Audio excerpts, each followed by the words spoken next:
नमस्कार मित्रांनो, पुन्हा एकदा तुमचं स्वागत आहे इन्फो मराठी 24 या यूट्यूब चॅनलवर.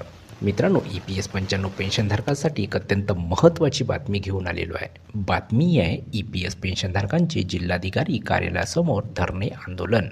किमान 9,000 पेन्शन देण्याची एकमुखी मागणी. मित्रांनो, नेमकं काय आहे या बातमीमध्ये आपण नक्की बघूया. पण त्याआधी जर तुम्ही आपल्या चॅनलवर नवीन असाल तर चॅनलला सबस्क्राईब करून बाजूला दिलेल्या बेल आयकॉनला नक्की क्लिक करा. व्हिडिओ जर कामाचा आणि महत्त्वाचा वाटला तर व्हिडिओला लाईक करून आपल्या मित्रपरिवारासोबत नक्की शेअर करा. आणि हो मित्रांनो, व्हिडिओला शेवटपर्यंत नक्की बघा, जेणेकरून तुमच्याकडून कोणतीही माहिती सुटणार नाही. मित्रांनो, EPS पेन्शनधारकांनी आज जिल्हाधिकारी कार्यालयासमोर धरणे आंदोलन करत विविध मागण्यांकडे शासनाचे लक्ष वेधले. वाढती महागाई, अपुरी पेन्शन आणि वैद्यकीय खर्च यामुळे ज्येष्ठ पेन्शनधारकांना आर्थिक अडचणीचा सामना करावा लागत असल्याचे आंदोलकांनी यावेळी सांगितले.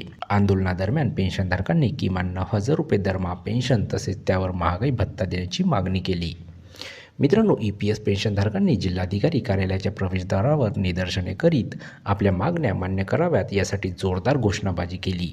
सर्व पात्र निवृत्तांना पूर्ण वेतनावर पेन्शन द्यावी व प्रक्रियेत अडथळे निर्माण करू नयेत अशीही भूमिका मांडण्यात आली.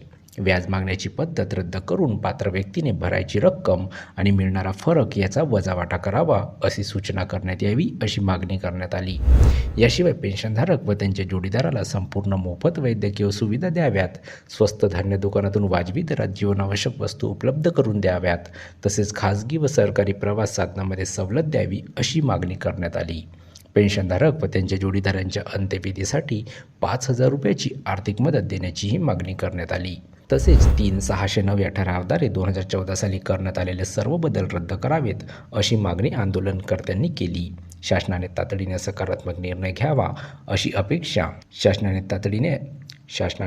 सकारात्मक निर्णय घ्यावा अशी अपेक्षा यावेळी व्यक्त करण्यात आली. तर मित्रांनो, कशी वाटली ही कामाची आणि महत्त्वाची बातमी? जर बातमी कामाची आणि महत्त्वाची वाटली असेल तर व्हिडिओला लाईक करून आपल्या मित्रपरिवारासोबत नक्की शेअर करा. तसेच जर तुम्ही आपल्या चॅनलवर नवीन असाल तर चॅनलला सबस्क्राईब करून बाजूला दिलेल्या बेल आयकॉनला नक्की क्लिक करा. व्हिडिओ बघितल्याबद्दल खूप खूप धन्यवाद.